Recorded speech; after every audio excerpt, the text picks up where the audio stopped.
So this might seem out of left field, but I'm going to be talking about Brad Pitt. And speaking as a Gen Xer, I feel like you can kind of tell how old someone is based on whether or not they reference Brad Pitt as the standard of male beauty.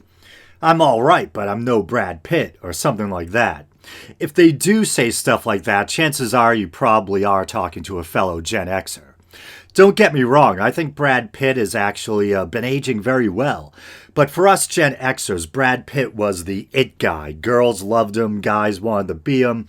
His face was everywhere. He was in a ton of popular movies, Interview with a Vampire, Legends of the Fall, 12 Monkeys, Meet Joe Black, Benjamin Button, Seven, that one definitely traumatized me, Fight Club, and the list goes on and on. Here's a quick self-correction. I think I just said Interview with a Vampire. I've been doing that forever. I believe it's actually Interview with the Vampire. I read the book. I love the movie. In fact, I think I read all of Anne Rice's vampire novels, and I still can't get that right. All right, whatever. One less thing I have to correct next week. But why are we talking about Brad Pitt? Well, I recently stumbled upon a Patheos article concerning him and whether or not he identifies as an atheist.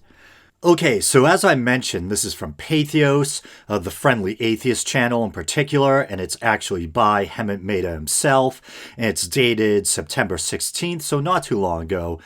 If you're been, and it looks like there's a grammatical error right off the bat, it should probably be, if you've been an atheist for any length of time, you've no doubt had someone tell you it's just a phase. You're probably angry at God, or mad at the world, or just looking to be different, and you'll eventually come around back to God, like the prodigal son you are.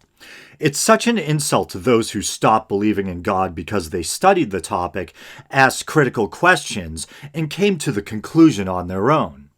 Yet the whole "I was going through a phase" stereotype is basically what actor Brad Pitt says in a new interview with GQ. The actor has long been open about being non-religious for the better part of the best decade. Is that another typo? Should it be the better part of the last decade, perhaps? I don't know. In a 2009 interview with the German tabloid Bild, he was fairly blunt about being somewhere between atheist and agnostic. Bild, do you believe in God? Brad Pitt smiling, no, no, no. Bild, is your soul spiritual? Brad Pitt, no, no, no. I'm probably 20% atheist and 80% agnostic. I don't think anyone really knows. You'll either find out or not when you get there. Until then, there's no point thinking about it. He was even more open in a 2017 GQ interview in which he mocked the sort of Christianity he grew up with. We grew up First Baptist, which is the cleaner, stricter, by-the-book Christianity. Then when I was in high school, my folks jumped to a more charismatic movement, which got into speaking in tongues and raising your hands and some goofy-ass shit. I remember going to a few concerts, even though we were told rock shows are the devil, basically.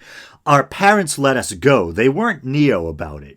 But I realized that the reverie and the joy and the exuberance, even the aggression I was feeling at the rock show was the same thing at the revival. One is Jimmy Swaggart and one is Jerry Lee Lewis, you know? One's God and one's devil. But it's the same thing. It felt like we were being manipulated. What was clear to me was, you don't know what you're talking about. And here goes any chance at monetizing this video. And the interviewer says, and it didn't fuck you up? No, it didn't. Me up. It just led to some eating questions at a young age. Goofy ass shit. Why am I making a distinction? You know, I'm saying shit, but I'm not dropping an F-bomb. I mean, YouTube will demonetize you for looking the wrong way nowadays. I should just focus on the audio-only podcast audience. Goofy-ass shit, the feeling of being manipulated. Recognizing the similarities between the highs you get in church and at rock concerts. All are typical things an atheist might say. Yet Pitt, who's promoting his new movie, Ad Astra, has taken a different approach to religion in the new GQ interview, out today. The 55-year-old actor now says he's over the whole atheism thing. It came up while he and reporter Zach Barron were talking about optimism and whether Pitt was always a glass half full sort of guy. And then Pitt replies, "Oh man, I've gone through everything. Like, I cling to religion. I grew up with Christianity, always questioned it, but it worked at times. And then when I got on my own, I completely left it and I called myself agnostic. Tried a few spiritual things, but didn't feel right. Then I called myself an atheist for a while. Just kind of being rebellious. I wasn't really, but I kind of labeled myself that for a while. It felt punk rock enough. And then I found myself coming back around to just belief in, I hate to use the word spirituality, but just a belief in that we're all connected." So he's gone from a Christian on the fringe to atheist to whatever the hell Marianne Williamson is. That's not a spiritual journey. That's just a boomerang thrown without any aim.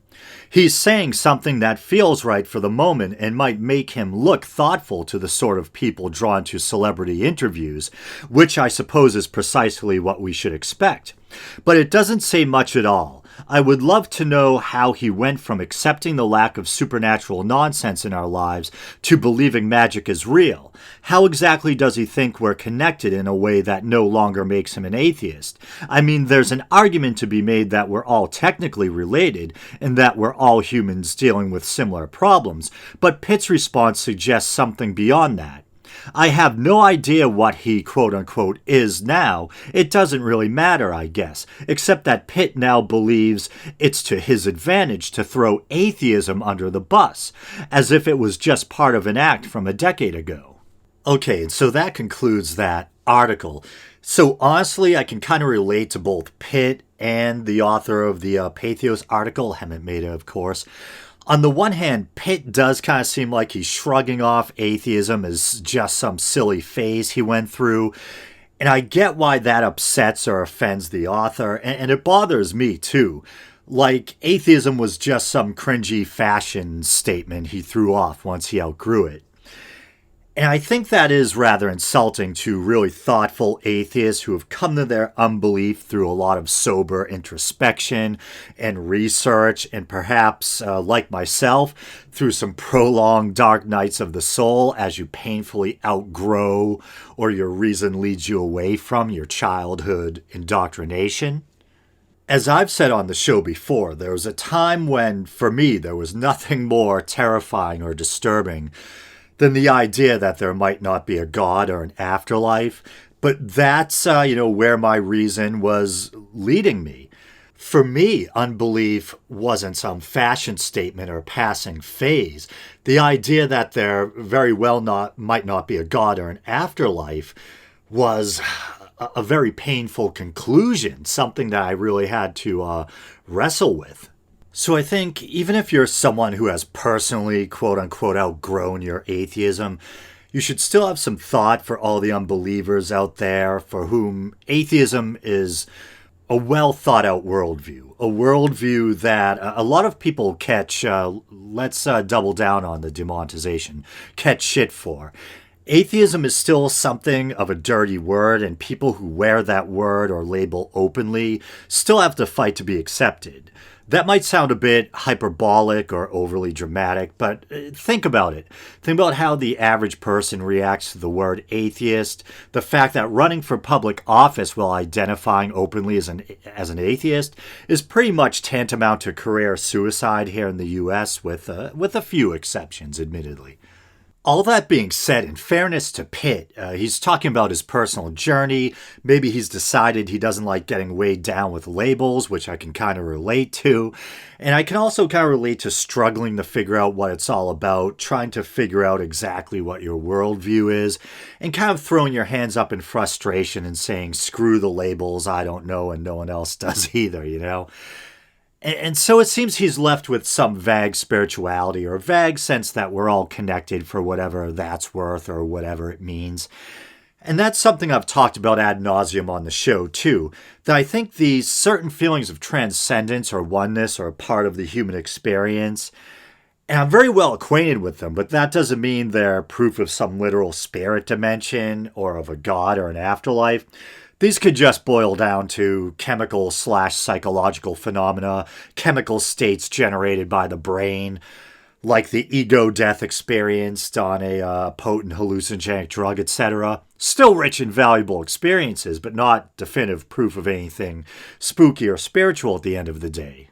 And it's funny, he, meaning Brad Pitt, describes himself, or he used to describe himself at least, as being a mix of atheist and agnostic.